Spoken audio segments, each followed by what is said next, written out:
Kevin Feige has been super duper busy, and he wants you to know it since he's been spreading a bunch of information throughout the trades on Friday. So now, I think it's time for us to break it down. Hi everyone, welcome back to the channel. My name's Greyson and this is Greyson Talks Everything. And if you're new here, welcome. Hope you can stay. Be sure to like, comment, share, and subscribe. And don't forget to follow my Instagram where you can see updates on the latest videos on when they're coming out. And just to admire some art like these. And here is the official Instagram right here. So, as Hollywood starts to take a break due to Thanksgiving, expect it to be a pretty slow news week. But don't worry, Hollywood will rise from the dead next week for Brazil Comic-Con, which has become the place to be as of late. Do expect a Warner Brothers panel, a Warner Media panel that they announced on December 6th, and a Sony Spider-Man panel is expected to present as well. And that's all we know as of now. And the schedule isn't out just yet, so that's all exciting stuff. So, Marvel Studios also did a huge info dump on Friday, flexing its muscles after being forced to sit out 2020 thanks to the pandemic. So let's actually break it down. So, the day started off with an exclusive from Deadline, saying that Deadpool 3 is finally moving ahead in production, given how Disney has started to mobilize their acquired Fox brands. And, since Disney doesn't do stuff by accident, they only mobilize what they can use across their vast media empire. And I heard earlier this year, but I'll share with you now, that Disney is making an adult section on Disney Plus, now expected to be announced on December 10th. And so suddenly, Deadpool, Predator, and hopefully Alien are once again useful to the Mouse House. Another constant is that Kevin Feige likes to have full control over his own empire, the MCU. So now, Zombieland writers Paul Wernick and Rhett Reese, who were writers of Deadpool 1 and 2 successfully, have been kicked off the franchise, with the writers of Bob's Burgers, the Molyneux sisters, to pen the script for the third film. So who are the Molyneux sisters? Well, they are actually deeply involved with Bob's Burgers and not just a part of the writer's room. And that is a Fox property, along with the Molyneux sisters' upcoming cartoon for them, The Great North. So that's a nice little bit of Marvel, Fox, Disney synergy right there. They also fit with Kevin Feige's new attempt to diversify his cast in front and behind the camera.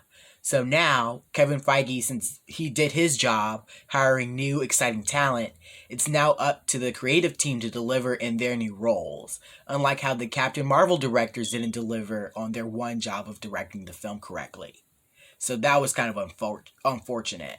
But it still made $1 billion, but then again, they weren't invited back to helm the sequel either. So again, only like the audience won, sorta, based on how you felt about Captain Marvel and Brie Larson to an extent.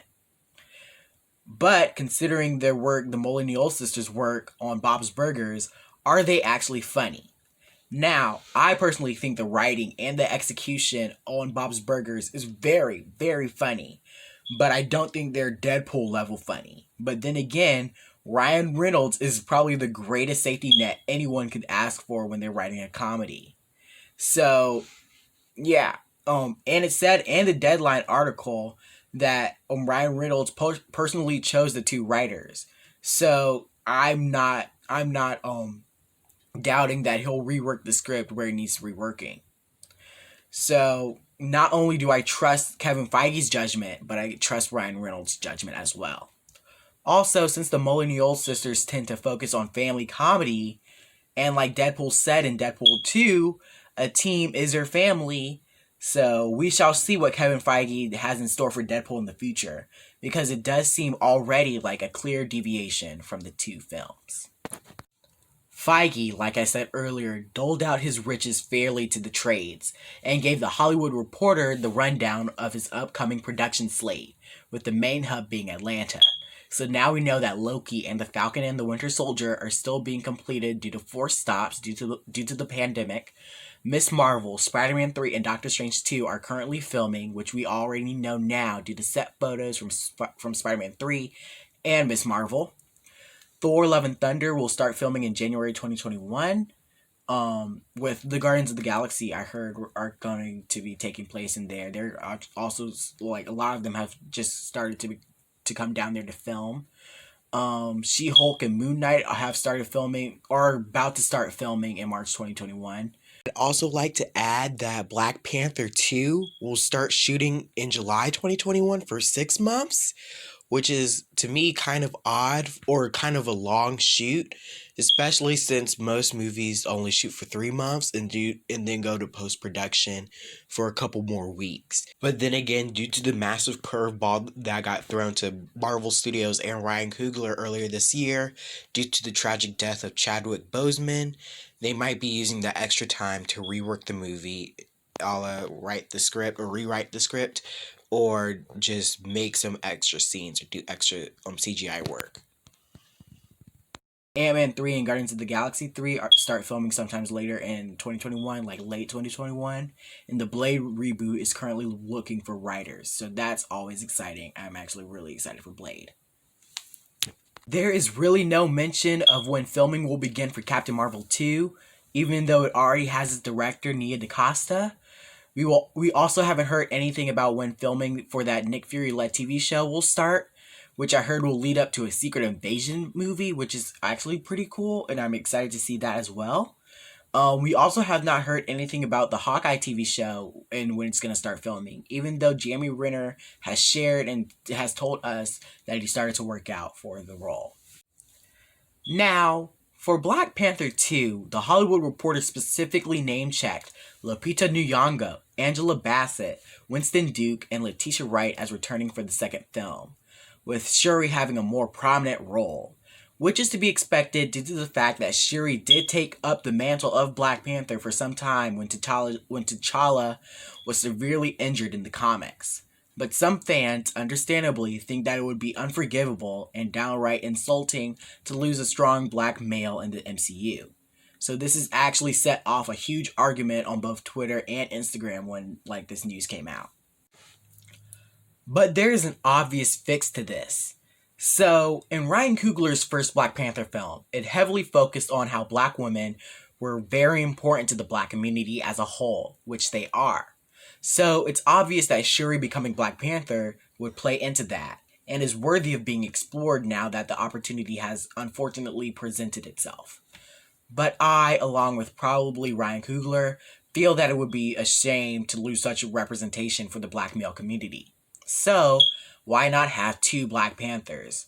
And the male Black Panther could be Winston Duke's M'Baku, since he is already returning for the sequel, and he already has tried to fight for the mantle in the first film, and he could easily be the brawn to Shuri's brains.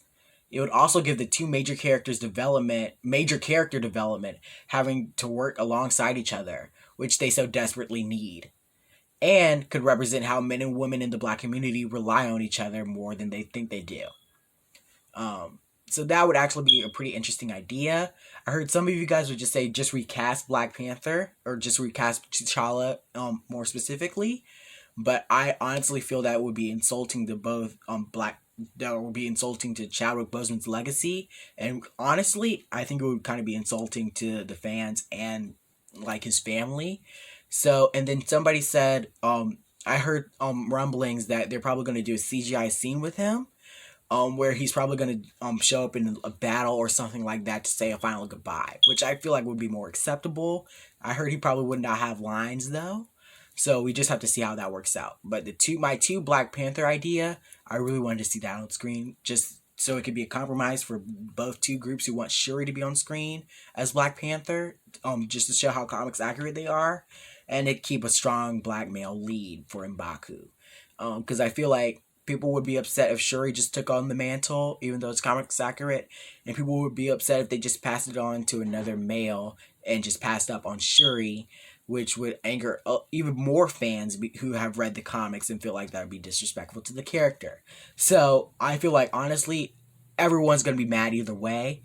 So like a lot of people have said before, a good compromise comes out when nobody ends up happy. So that's my thoughts on it. So what did you think? Would you like to see two Black Panthers on screen? Are you excited for the future of the MCU?